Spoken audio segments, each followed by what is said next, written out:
Bapak, Ibu, Saudara-saudari sidang jemaat yang saya kasihi dalam Tuhan kita Yesus Kristus, saya ucapkan selamat pagi dan salam sejahtera untuk kita semuanya. Salam. Saya ucapkan selamat datang dan selamat beribadah bagi semua jemaat GKI Batang Pembelum serta warga jemaat yang baru beribadah di gedung gereja Batang Pembelum.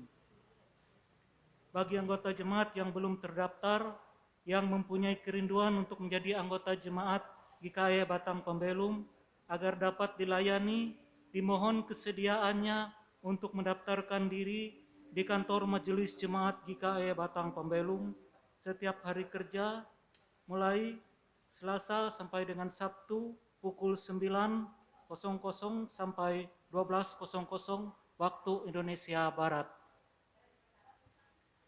Untuk kebaktian Minggu tanggal 1 November 2020 pukul 8 waktu Indonesia Barat, sesuai dengan warta jemaat, tidak ada perubahan. Pimpinan kebaktian Pendeta Walter Supa MDip. Liturgi yang kita gunakan bahasa Indonesia New Normal. Untuk kebaktian Minggu tanggal 8 November 2020 pukul 8.00 WIB, sesuai dengan warta jemaat, tidak ada perubahan. Pimpinan kebaktian Ibu Pendeta Itayani Tidalip. Liturgi yang kita gunakan bahasa Indonesia New Normal. Majelis Jemaat GKI Batang Pembelum mengucapkan selamat ulang tahun kelahiran dan selamat ulang tahun pernikahan bagi warga jemaat dalam minggu ini dari tanggal 1 November 2020 sampai dengan 7 November 2020, Tuhan memberkati kehidupan dan rumah tangga saudara. Amin. Bagi warga jemaat yang ingin dilayani sehubungan dengan ulang tahun kelahiran maupun ulang tahun pernikahan, agar dapat menghubungi petugas yang tercantum dalam warta jemaat ini. Diinformasikan untuk seluruh warga jemaat GKI Batang Pembelum, mulai hari ini, Minggu 1 November 2020, kembali dilaksanakan ibadah Minggu di Gereja Batang Pembelum secara tatap muka setiap hari Minggu pukul 8.00 waktu Indonesia Barat dengan mematuhi protokol kesehatan. Atas perhatian dan kerjasamanya diucapkan terima kasih. Tuhan Yesus memberkati. Untuk berita keuangan tidak kami bacakan apabila ada kesalahan penulisan nama dan jumlah nominal. Bapak Ibu dapat menghubungi bendahara jemaat maupun bendahara pembangunan Majelis Jemaat GKI Batang Pembelum. Demikian warta jemaat pada hari ini yang bisa kita sampaikan. Tuhan Yesus memberkati kita.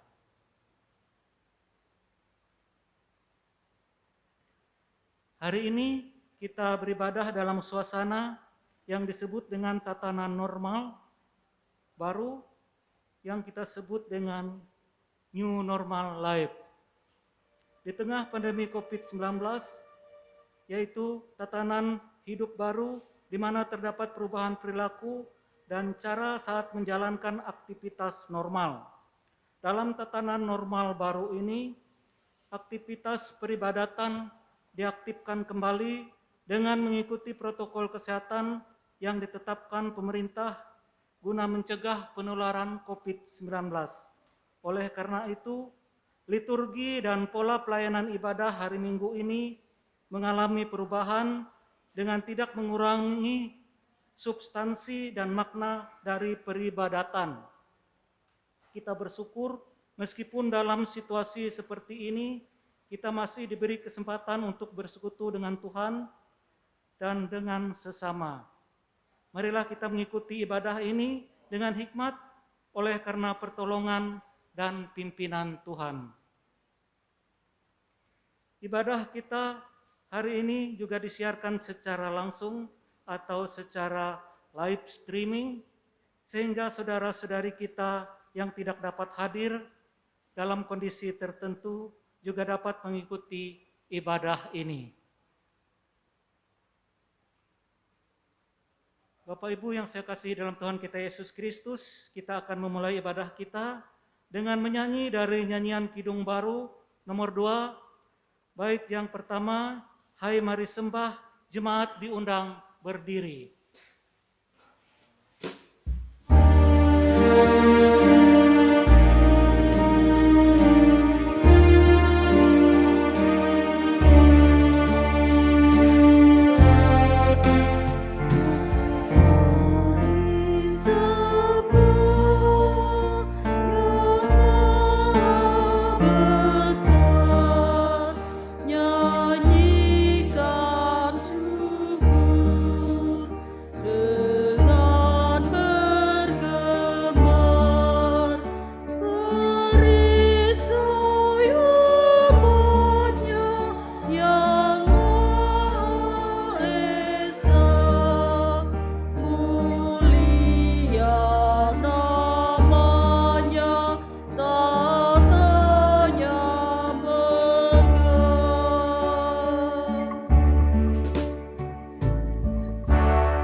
Dalam nama Bapa, Anak, dan Roh Kudus, amin.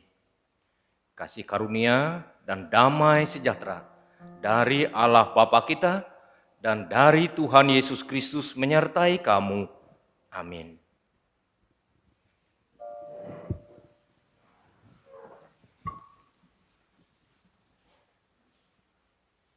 Kembali kita menyanyi memuji Tuhan dari Kidung Jemaat nomor 8, bait yang pertama, Bagimu Tuhan nyanyianku.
Marilah kita bersama-sama merendahkan diri di hadapan Tuhan, mengaku dosa dan mengucap syukur dalam doa. Kita berdoa. Kami mengaku di hadapan-Mu, ya Tuhan, bahwa kami sering berbuat dosa terhadap Engkau, terhadap sesama kami, terhadap alam dan seluruh ciptaan-Mu. Kami lupa berbelas kasihan terhadap sesama ciptaan-Mu yang ada di sekitar kami. Kami sering berlaku kurang adil, hidup untuk diri kami sendiri. Kami lalai terhadap pekerjaan dan pelayanan kami. Kami lalai dalam berdoa dan beribadah kepadamu. Pandemi COVID-19 yang tengah melanda kami mengingatkan betapa lemah dan panahnya hidup kami. Ampunilah dosa kami, kuatkan dan teguhkanlah iman kami, serta beri hikmat dalam menghadapi pandemi ini. Di tengah kealpaan dan dosa ini, kami bersyukur karena kasih-Mu yang tiada terbatas itu telah memungkinkan dan melayakkan kami untuk berbakti kepadamu hari ini. Kiranya pujian, doa, dan firman-Mu menjadi berkat untuk hidup kami. Kami berdoa dalam nama Tuhan Yesus Kristus, Juru Selamat kami. Amin.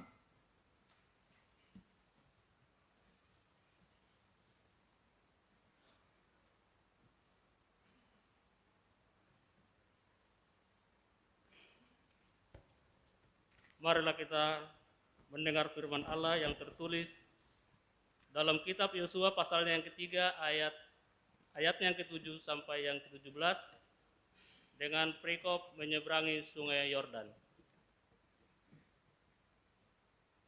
Dan Tuhan berfirman kepada Yosua, pada hari inilah aku mulai membesarkan namamu di mata seluruh orang Israel, supaya mereka tahu bahwa seperti dahulu aku menyertai Musa, demikianlah aku akan menyertai engkau. Maka aku perintahkanlah kepada para imam pengangkat tabut perjanjian itu, demikian.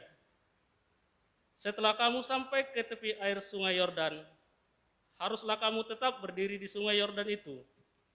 Lalu berkatalah Yosua kepada orang Israel, Datanglah dekat dan dengarkanlah firman Tuhan Allahmu. Lagi kata Yosua, dari hal inilah kamu ketahui bahwa Allah yang hidup adalah di tengah-tengah kamu dan bahwa sungguh-sungguh akan dihalaunya orang Kanaan, orang Het, orang Hewi, orang Peris, orang Girgasi, dan orang Amori, dan orang Yebus, itu dari depan kamu. Sesungguhnya tabut perjanjian Tuhan semesta bumi berjalan menyeberangi di depan kamu, masuk ke sungai Yordan. Maka sekarang pilihlah 12 orang dari suku-suku Israel, orang dari tiap-tiap suku, seorang dari tiap-tiap suku. Segera sesudah kakek para imam pengangkat tabut Tuhan semesta bumi, berhenti di dalam air sungai Yordan. Maka sungai Yordan itu akan terputus. Air yang turun dari hulu akan berhenti mengalir menjadi bendungan. Ketika bangsa itu berangkat dari tempat perkemahan mereka untuk menyeberangi sungai Yordan, para imam pengangkat tabut perjanjian itu berjalan di depan bangsa itu. Segera sesudah para pengangkat tabut itu sampai ke sungai Yordan, dan para imam pengangkat tabut itu mencelupkan kakinya ke dalam air di tepi sungai itu. Sungai Yordan itu sebak sampai meluap sepanjang tepinya selama musim menuai. Maka berhentilah air itu mengalir. Air yang turun dari hulu melonjak menjadi bendungan, jauh sekali di dekat Adam, kota yang terletak di sebelah Sartan. Sedang air yang turun ke laut Araba itu, yakni Laut Asin, terputus sama sekali, lalu menyeberanglah bangsa itu di tentangan Yeriko. Tetapi para imam pengangkat tabut perjanjian Tuhan itu tetap berdiri di tanah yang kering, di tengah-tengah sungai Yordan. Sedang seluruh bangsa Israel menyeberang di tanah yang kering sampai seluruh bangsa itu selesai menyeberangi sungai Yordan. Yang berbahagia ialah mereka yang mendengarkan firman Allah dan memeliharanya. Amin.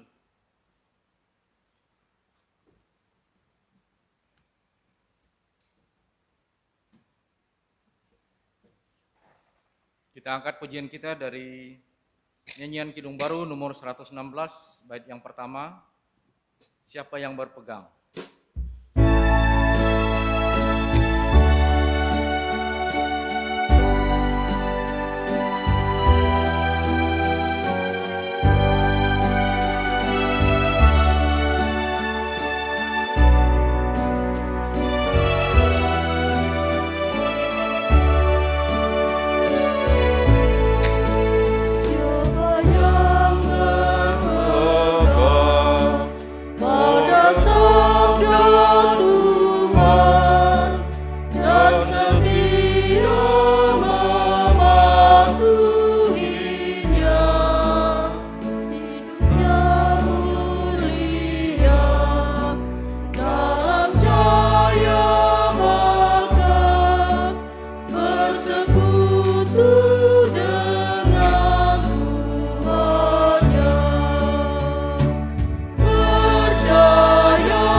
Pelayanan firman Tuhan yang disampaikan oleh Pendeta Walter Supa, MDiv.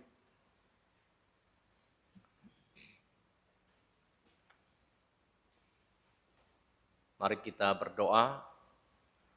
Allah Bapa kami yang di surga, kami mengucap syukur karena kuasa Tuhan menyertai kami ketika menghadapi pandemi COVID-19 di rumah kami masing-masing atau di tengah kegiatan kami selama ini. Dan kami bersyukur juga hari ini kami punya keyakinan dan diberikan keberanian yang patuh, yang taat dengan aturan. Satgas Kota Palangkaraya telah memeriksa gereja kami dan menurut mereka layak atau boleh dipakai untuk beribadah. Asalkan kami mematuhi protokol kesehatan yang telah diatur. Kami mohon Tuhan agar kami yang hari ini, tepatnya 1 November, kami boleh memakai gereja lagi. Kami merasa alangkah lebih kusuknya kami beribadah kepada Tuhan di hari Minggu di rumah Tuhan atau di rumah gereja ketimbang di rumah. Tapi kami yakin kuasa Tuhan tidak terbatas oleh tempat sebagaimana selama ini. Tapi kami merasa alangkah sukacita dan alangkah kusuknya, alangkah senangnya kami beribadah di gereja karena kami boleh konsentrasi secara khusus menghadap Tuhan. Oleh sebab itu Tuhan, kami mohon Engkau berfirman kepada kami supaya kami dikuatkan iman dan kepercayaan kami. Dan kami yakin kalau iman kepercayaan kami kuat, tubuh, jiwa raga kami juga akan dikuatkan dan disehatkan. Sehingga kami mampu menghadapi tantangan, penyakit apapun bisa kami hadapi atau permasalahan hidup. Oleh sebab itu kami mohon Engkau mengirim Roh Kudus untuk kami semua sehingga kami bisa memahami ajaran Tuhan yang kami baca. Amin.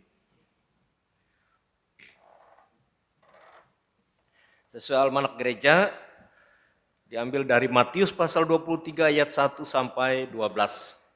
Matius 23 ayat 1 sampai 12 demikian bunyinya. Yesus mengecam ahli-ahli Taurat dan orang-orang Farisi. Maka berkatalah Yesus kepada orang banyak dan kepada murid-muridnya, katanya, ahli-ahli Taurat dan orang-orang Farisi telah menduduki kursi Musa.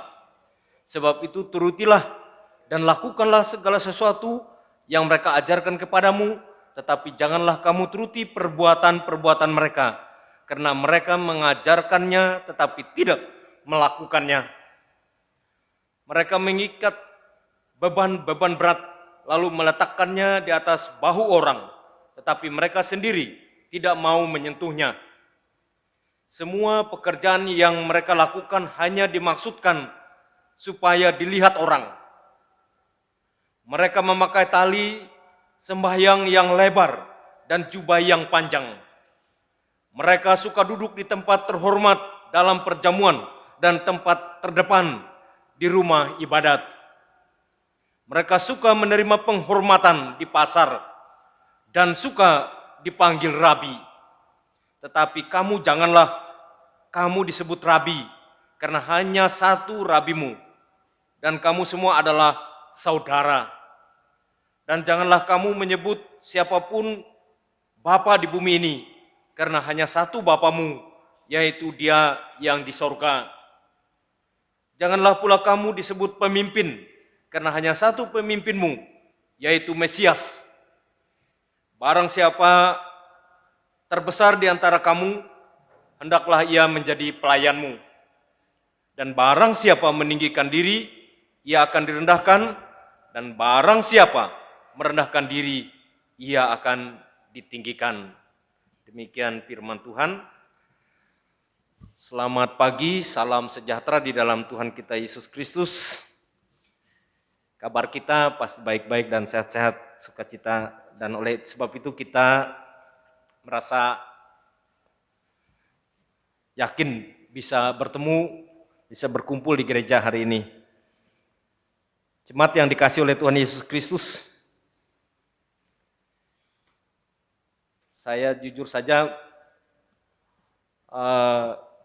belajar dengan pemberitaan firman Tuhan ini dengan Google saja ya. Kalau mau baca nanti bisa lihat Google tentang Matius, ilustrasi tentang Matius 23 gitu ya. Jadi sederhana sekali, paling pas saya lihat nggak perlu lagi banyak-banyak buat teori baru gitu ya. Jadi judulnya dalam Google itu ya, Di Balik Topeng Rohani gitu ya.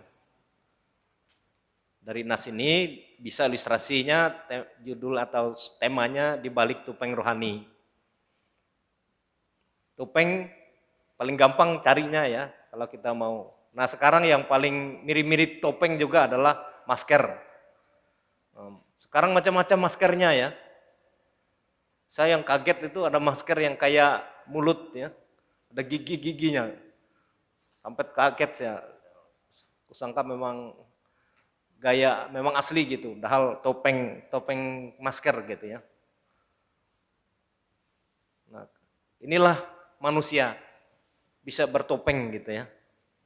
Untuk mengelabui keasliannya.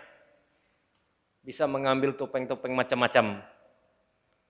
Namun saat ini dikatakan tadi topeng rohani, bukan topeng yang seram-seram gitu ya.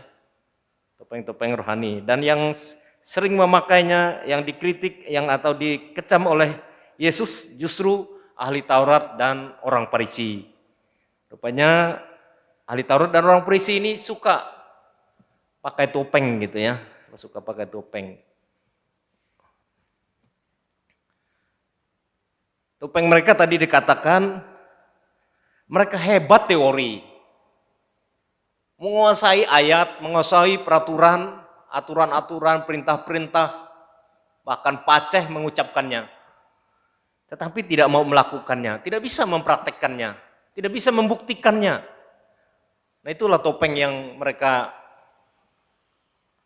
pertama topeng yang bisa kita ungkap, yang kita lihat keasliannya.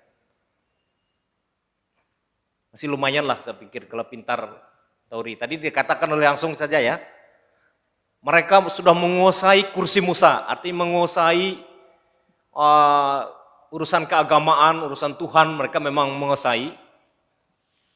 Tapi Yesus katakan, turuti teori mereka dan lakukan.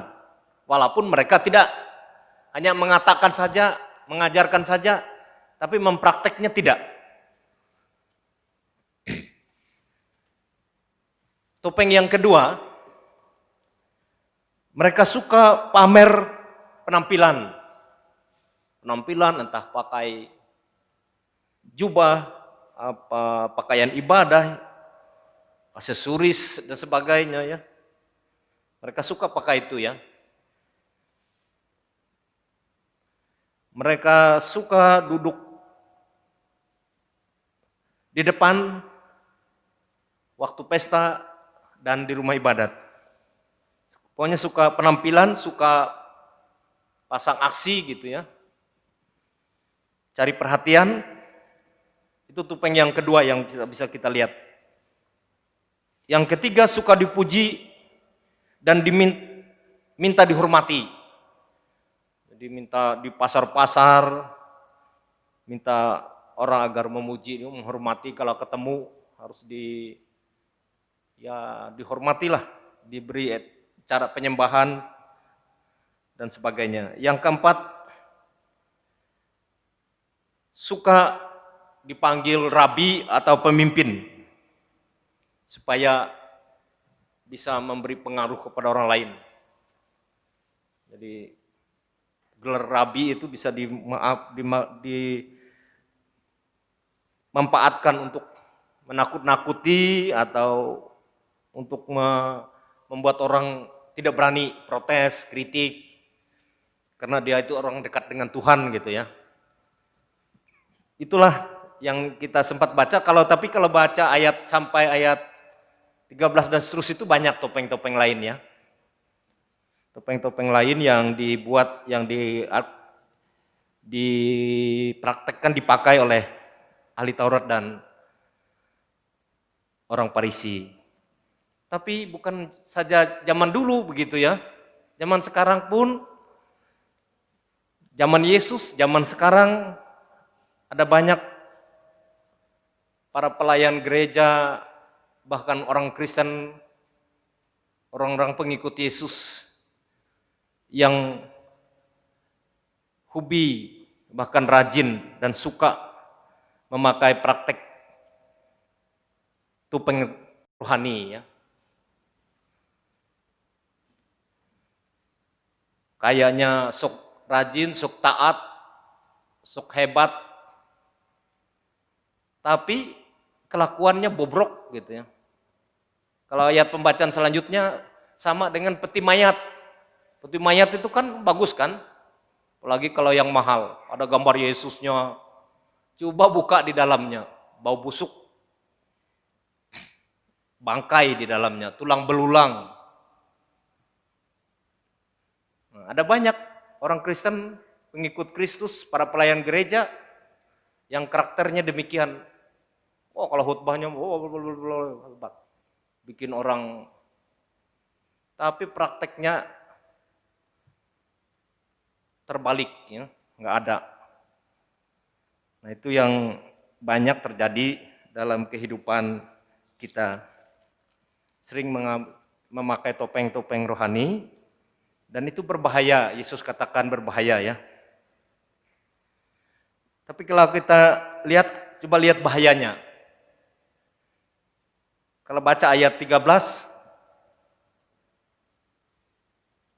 kita berkeinginan untuk memberitakan kasih Allah dan membuat orang percaya kepada Allah supaya orang selamat. Kan tugasnya ahli Taurat dan orang Farisi gitu sebenarnya, atau tugas kita orang Kristen ya. Tapi di ayat setelah itu juga ada dikatakan mereka memakan waktu, tenaga, hanya satu yang bertobat. Dan celakanya yang bertobat lebih kejam lagi topengnya. Penipuannya lebih berat. Menjual agama, menjualkan ayat untuk menelan janda-janda dan menipu-nipu orang lain, membohong-bohongi orang lain. Baca saya ayat selanjutnya, ayat sampai habis 23 itu ya. Dan yang paling fatal dapat apabila kita orang Kristen ini ajarannya bagus, kasih, tapi prakteknya jahat, nipu, bohongin, merusak, menyakiti. Itu Yesus katakan sama dengan orang itu menutupi, merintangi dan menutupi pintu kerajaan surga bagi orang lain. Orang sudah mau masuk, orang sudah kagum, orang sudah bangga-bangga, mulai melirik, siapa sih Yesus? Akhir mau sudah terpanggil, sudah mengaku Yesus, tapi setelah ketemu dengan orang Kristen yang sudah hafal ayat kok gitu kelakuannya. Nggak jadi masuk surga gitu ya, pintu surga, tanda masuk gereja lah. Kalau minimal gitu ya, sederhananya. Itu banyak terjadi ya. Tokoh India, pengidola, bahkan pola pikirnya, gaya bahasanya, gaya hidupnya mengidolakan Yesus, tapi enggak masuk Kristen, enggak dibaptis. Saking malu. Kalau saya Kristen, tapi saya nggak bisa menerapkan ajaran Kristen, bikin malu aja. Lebih baik saya pengagum saja gitu ya, pengidola Yesus saja. Itu pernyataan tertulis ya dari Mahatma Gandhi, dari tokoh India. Pengagum Yesus, idolanya Yesus. Suka baca ajaran Yesus dia. Tapi dia tidak mau karena malu melihat karakter orang-orang Kristen yang hanya bertopeng Kristen, tapi hatinya nggak Kristen gitu ya. Nggak lengket, nggak ada ajaran Yesus di prakteknya, di mulutnya, di tangannya, di sikapnya. Itu yang paling dikritik oleh Yesus saat ini ya. dengan ahli Taurat dan orang Farisi.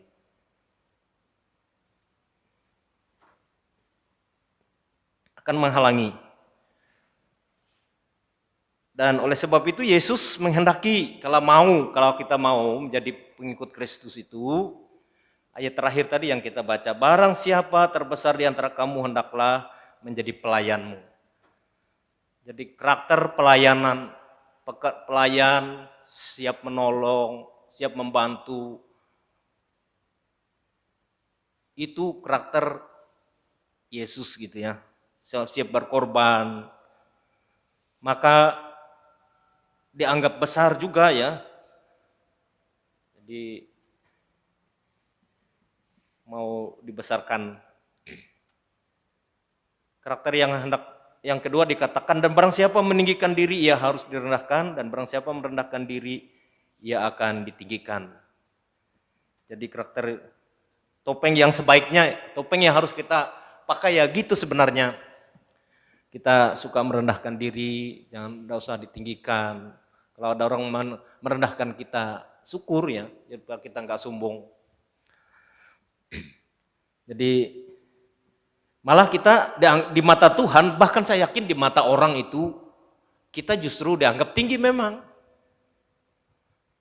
Kita saja pengaruh iblis, memang iblis sifatnya gitu, nggak mau direndahkan. Dan itu menular dalam diri kita ya. Saya yakin orang yang merendahkan kita, kalau kita direndahkan dia kagum dengan kita ya. Semakin kagum dia. Tapi sebaliknya kalau kita balas orang yang merendahkan kita, ya semakin dia tahu karakter kita ya. Oh, orang itu bisa dipancing, ya, dibawa emosionalnya gitu ya. Kita yang nyeting dia gitu ya. Kita yang atur kelakuannya. Apalagi kalau kita marah-marah itu memakan energi yang luar biasa dan akan merusak organ tubuh ya, marah itu ya. Hilang selera makan, hilang kantuk, nggak bisa tidur. Rasakan marah itu. Kecewa. Pasti nggak bisa tidur ya. Enak ditampar ketimbang disakiti perasaannya. Itu luar biasa. Saya lihat ada orang yang berkarakter begitu ya. Saya suka salah satu kesaksian saya. Orang yang sangat merendahkan diri ya. Walaupun dia punya kedudukan dan jabatan. Salah satu yang saya paling idola pengalaman saya dalam pelayanan yaitu Pak Dobel Rawing itu. Waktu saya di Kasungan, acara protokoler gitu ya. 17-an, protokoler itu nggak boleh sana sini lagi. Harus lurus jalan masuk ke podium gitu ya. Wakil bupatinya dulu masuk lewat tanpa ada lirik kiri kanan apalagi salaman. Saya bilang dengan teman-teman tokoh-tokoh masyarakat, tokoh agama yang disuruh berjejer di depan, kita lihat nanti kalau namanya Pak Dowel pasti salaman, aku bilang, taruhan lah, aku bilang, pasti dia salaman, nggak peduli protokoler apapun, ajudan nggak boleh lagi kiri kanan lagi. Betul apa yang saya katakan, dia salaman gitu ya. Saya suka. Di Palangkaraya ada suka saya satu juga, walaupun dia tidak seiman. Pak Riban tuh, Riban Setia itu. Sanggup salaman seluruh orang yang datang ibadah itu, dia ke pucuk-pucuk sana datang dia. Nggak pilih-pilih. Orang dua itu yang saya lihat, tapi hanya sekali saya lihat yang begitu. Belum terlalu menjadi bukti kuat bagi saya, Pak Riban Setia samakah dengan Pak Dowel gitu ya. Kalau Pak Dowel itu pernah sekali juga dia pesan dengan saya, dia pernah sehat dan pernah tua di sana, di Kasungan. Saat saya ketua jemaat, Pak Walter, Pak Pendeta, kalau ada orang meninggal kasih tahu saya ya. Kebetulan orang meninggal, ada tamu dia, Pak Nahsum Tamay, wakil gubernur waktu itu. Saya nggak lapor. Nah, lalu dia kebaktian kedua dia datang di tengah orang banyak, mohon maaf Pak Dowel, kemarin saya nggak ngasih tahu Bapak ini meninggal. Karena saya tahu Bapak ada tamu, repot pasti, aku bilang. Iya, namanya repot itu repot terus katanya. Kita yang bisa ngatur. Wah, saya malu luar biasa. Nah, habis itu Kalau di gereja dia terakhir pulang, ikut bantu hitung kolekte. Pernah sekali amplop orang kosong, ada tulisannya saja, karena mungkin orang kosong ini, karena ada kotasi, tanda bukti memberi persembahan ditulis. Mungkin lembaran itu dia anggap uang, lupa lah ibu ini. Enggak apa-apa, kami bilang. Nanti kita kasih tahu asal saksinya, makanya menghitung amplop enggak boleh dibuka sendiri. Kalau buka sendiri kebetulan kosong, biar kamu komplain, syukur kalau warga jemaat itu, enggak, saya merasa sudah. Nah, kenalah kita, seolah-olah kita yang ngambilnya ya. Makanya kalau kami biasa buat membuka amplop enggak boleh sendiri gitu ya, supaya disaksikan kalau memang kosong. Jadi Pak Dual bilang, jangan dikomplainin, nanti saya yang isi. Ini pengalaman yang saya lihat, orang yang merendahkan diri gitu ya, tapi dia tetap ditinggikan. Walaupun dia punya peluang, memungkinkan bahwa bisa untuk dihormati, bisa meninggikan diri. Memang dia punya peluang, kok bupati apa sih? Harus ngerendahin diri. Nah ini, kita enggak ada apa-apanya kok sombong, itu aneh juga ya. Orang sederhana, orang enggak berpendidikan, ada orang yang begitu sombongnya loh. Melihat kita aja susah. Saya paling jengkel lihat, dia waktu di sana dia lihat pas papasan, jernih. Waduh, dalam hati saya, mahalnya muka orang itu. Kayak juta-jutaan uangnya, miliaran gitu. Padahal sederhana aja orangnya. Susah, apalagi senyumnya susah sekali ya. Mahal sekali. Nah ini, mesti kita, ini Yesus ngecam ahli Taurat. Nah saya sendiri merasa mungkin saya sering pakai topeng juga ya. Topeng-topeng rohani, topeng kependetaan saya. Mari kita buka. Kita nggak bisa bohong-bohong sesama. Boleh kita bisa bohong-bohongi sesama, bohongi jemaat, bohongi teman, orang lain, bahwa kita ini sok alim, taat. Tapi kita nggak bisa bohongi Tuhan ya. Tahu sampai ke ubun-ubun kita ya, yang di dalam kita tahu semua Tuhan. Jadi nggak usahlah, lepaslah kepura-puraan, buanglah, berusahalah membuangnya. Kebiasaan jelek-jelek kita buanglah. Untuk apa kita beribadah terus nggak ada perubahan, nggak ada yang dibuang, rugi juga kita ya. Mestinya tiap beribadah ada yang dibuang. Memang nggak mudah cepat membuangnya. Kotoran saja ada kotoran yang lengket, yang bergetah itu nggak cukup sabun ya, harus bensin dan sebagainya paling untuk membersihnya. Jadi memang harus rajin membersihkan. Jadi buanglah topeng-topeng yang tidak baik dalam kehidupan kita, dan kita yakin turutilah ajaran, taatlah, peganglah. Tadi kita lihat dalam pembacaannya dalam Yosua tadi, kalau kita pegang tabut Allah, mujizat bisa terjadi. Sungai Yordan yang luas, yang dalam bisa terbelah. Hanya dengan para imam berpegang dengan tabut Allah dan melakukannya. Jadi tidak hanya menteorikan saja, tapi tidak mempraktekkannya. Tuhan memberkati kita yang telah mendengarkan firman-Nya. Kita berdoa. Ya Allah Bapa, tolonglah kami untuk menyimpan dan mengingat firman Tuhan serta mempraktekkan ajaran Tuhan. Supaya kami tidak seperti orang yang memakai topeng. Tetapi kami, kalau boleh, seandainya topeng itu kelihatannya bagus, tapi mestinya ke dalam hati kami pun bagus. Aksesoris pakaian kami atau ucapan kami sepertinya ada salib, tapi kelakuan kami tidak seperti salib.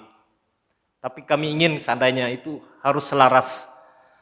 Terima kasih Tuhan atas nasihat Tuhan, teguran Tuhan yang cukup tegas untuk kami saat ini, supaya Tuhan tidak dipermalukan, supaya kami tidak menutup. Maunya kami banyak orang mengagumi, mengikut Yesus, percaya kepada Yesus, taat Yesus, tapi justru kami menghalangi orang karena kami tidak bisa meneladani ajarannya. Kami sudah tahu, kami berterima kasih Tuhan atas nasihat-Mu ini, kami bisa mengoreksi diri kami, dan kami akui banyak yang kami salah praktek dalam menerapkan ajaran Tuhan, bahkan kami lalai menerapkannya. Hanya tahu ajaran saja tapi tidak mempraktekkannya. Bapa kami di surga, kami kembali memohon kekuatan dari Tuhan. Kami mohon teguran Tuhan terus, tidak hanya saat kami membaca firman Tuhan. Kami mohon Roh Kudus sendiri menegur kami, mengingatkan kami, menasihati kami, memberitahu untuk kami apa yang boleh kami lakukan dan apa yang tidak boleh kami lakukan. Tuhan, kami butuh akal budi, hikmat dan kebijaksanaan. Berikanlah untuk tubuh kami, untuk pikiran kami, hati kami, dan kami butuh kekuatan dari Tuhan karena banyak pekerjaan, dan kami sadar sesuai dengan sanksi yang Tuhan berikan kepada kami, kalau kami ingin hidup bercukup makanan dan keperluan kehidupan, maka kami harus kuat kerja dan pintar atau punya hikmat. Oleh sebab itu Tuhan berikan kepintaran, kecerdasan dan daya tahan tubuh, kekuatan untuk bisa rajin bekerja. Dan kami mohon Tuhan yang sumber kekayaan, sumber keperluan kehidupan, menyediakan dan memberikan untuk kami, dan kami mau gunakan sebaik-baiknya supaya kami senantiasa berkecukupan, bahkan berkelimpahan. Bapa kami juga mohon Tuhan datang memberikan semangat, sukacita, kesembuhan, pengharapan kepada janda, duda, yatim piatu, orang terlantar, orang sakit, orang tua, orang yang dipenjarakan.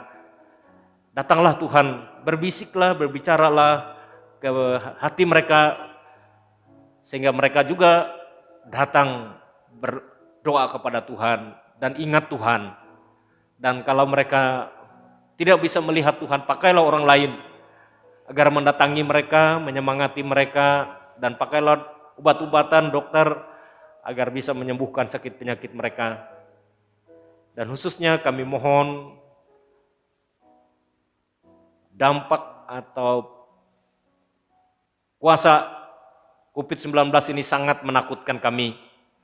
Kami bersyukur Tuhan sudah mengajarkan para ahli kesehatan dunia cara untuk melawan COVID-19 ialah pakai masker, tidak salaman, cuci tangan. Bukan berarti menghalangi kami untuk kegiatan lain, tapi memang harus dibatasi. Cara membatasi hanya 3 saja. Oleh sebab itu kami berani ke gereja ini Tuhan. Harapan kami akan mematuhi itu, dan harapan kami juga penyakit itu memang kami yakin tidak hanya dilawan dengan itu, atau cara penyakit pasti ada cara lain dia mau menyerang kami. Tapi kami mohon Engkau berikan daya tahan tubuh yang khusus kepada kami, supaya kami jangan sampai terjangkit. Seandainya terjangkit, kami tidak sampai jadi korban. Bahkan seandainya ada yang jadi korban, kuatkan iman mereka, yakinkan mereka bahwa di balik mereka mengalami penderitaan atau korban COVID, mereka tetap akan menerima anugerah Tuhan, keselamatan hidup kekal yang di dalam Tuhan. Tidak ada orang yang mampu merebut, walaupun COVID yang merebut nyawa mereka, tapi Tuhan yang pemilik nyawa tidak akan kehilangan nyawa mereka telah bersama Tuhan. Ya Bapa, kami mohon Engkau memberkati upaya gereja, baik gereja sebagai lembaga, gereja sebagai anggota keluarga. Kami terus membaharui pikiran, perasaan, iman dan kepercayaan kami, kasih kami kepada Tuhan dan kepada sesama. Pakailah kami Tuhan, agar kami bisa membangun iman kami. Sebagaimana saat ini Tuhan menghendaki konsentrasi jemaat menyembah-Mu. Kami merasa ketimbang di rumah ada gangguan-gangguan secara kusuk, secara penampilan atau secara istimewa, kami agak kurang kalau di rumah. Tapi kalau di gereja kami merasa tidak ada yang mengganggu kami untuk menghadap Tuhan, untuk melihat dan mendengar Tuhan. Bapa kami di surga, kasihanilah kami, tapi kami juga menyadari bukan karena mereka kurang iman mereka, tapi menyadari akan warga jemaat yang masih, karena memang gereja membatasi kehadiran jemaat, tidak bisa beribadah. Majelis telah tetap menyediakan fasilitas melewati video yang akan dikirim ke Facebook, ke WA pribadi.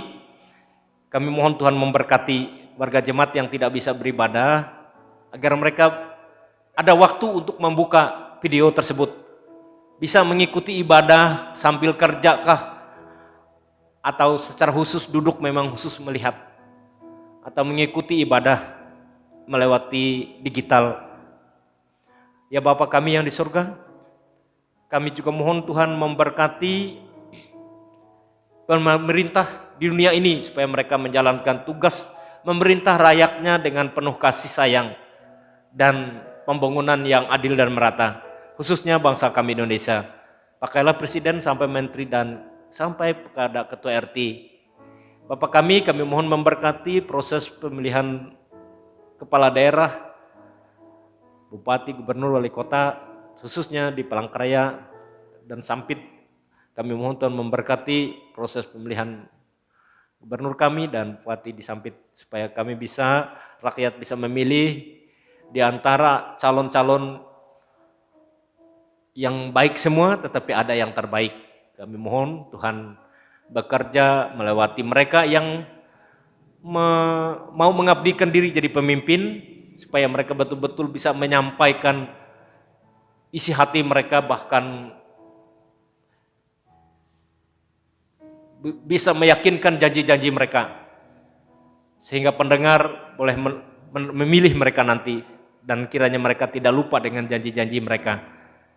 Ya Allah Bapa, kami mohon Engkau menerima doa jemaat-Mu dan menerima doa hamba-Mu, dan kami sadar kehendak Tuhan yang jadi, bukan kehendak kami manusia, karena kami yakin kehendak Tuhan pasti lebih baik dari yang kehendak kami. Inilah doa kami yang kami minta di dalam nama Yesus Kristus yang juga mengajar kami berdoa. Bapa kami yang di surga, dikuduskanlah namamu, datanglah kerajaan-Mu, jadilah kehendak-Mu di bumi seperti di surga. Berikanlah kami pada hari ini makanan kami yang secukupnya, dan ampunilah akan kesalahan kami, seperti kami juga mengampuni orang yang bersalah kepada kami, dan janganlah membawa kami ke dalam pencobaan, lepaskanlah kami daripada yang jahat, karena Engkau yang mempunyai kerajaan dan kuasa dan kemuliaan sampai selama-lamanya. Amin.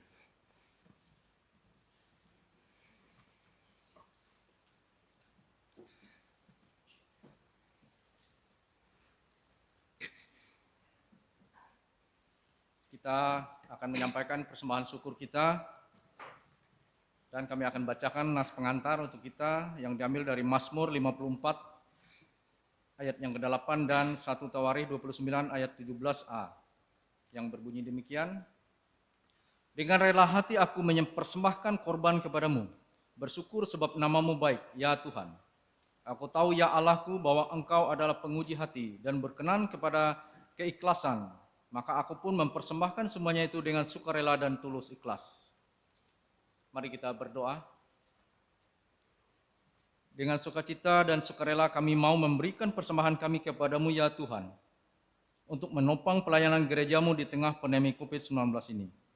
Supaya gerejamu tetap teguh mengabarkan berita Injilmu kepada dunia ini, terutama meneguhkan dan menguatkan iman kami umatmu. Berkatilah kami yang akan memberikan persembahan ini agar selalu hidup dalam kelimpahan-Mu.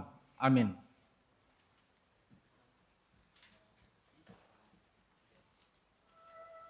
Mari kita memberi persembahan kita dengan keyakinan bahwa Allah akan melipat gandakan sukacita dan berkat-Nya kepada kita. Diiringi dengan menyanyi pelengkap Kidung Jemaat nomor 147 ayat yang pertama sampai persembahan selesai kita kumpulkan. Di sini aku bawa.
firman-Mu ya Tuhan, yang mengajarkan kami mengingat yang kecil.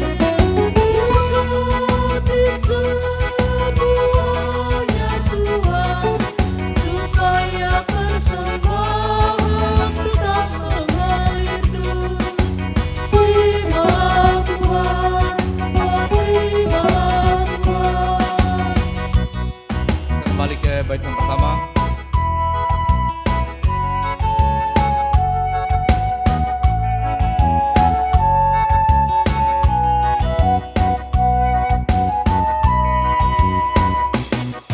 Di sini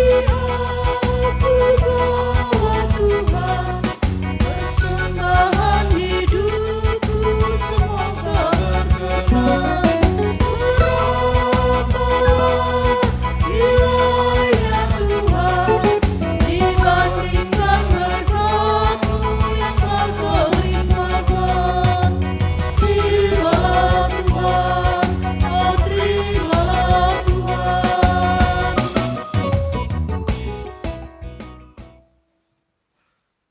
Kami undang sidang jemaat untuk sama-sama berdiri.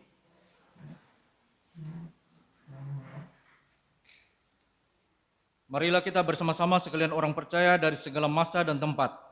Kita mengikrarkan pengakuan iman Kristen diakhiri dengan menyanyi haleluya 3 kali.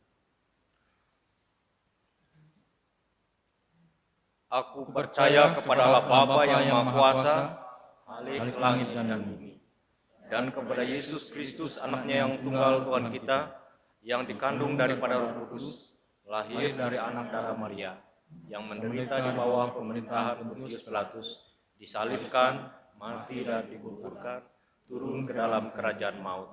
Pada hari yang ketiga bangkit pula dari antara orang mati, naik ke surga, duduk di sebelah kanan Allah Bapa yang Maha Kuasa, dan akan datang dari sana untuk menghakimi orang yang hidup yang mati.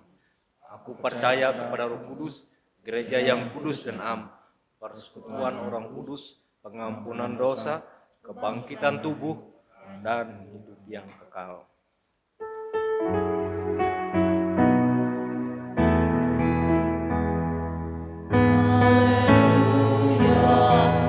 Haleluya, haleluya.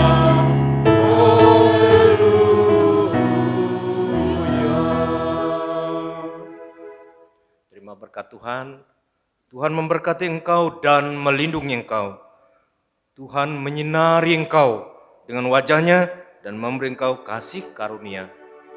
Tuhan menghadapkan wajahnya kepadamu dan memberi engkau damai sejahtera.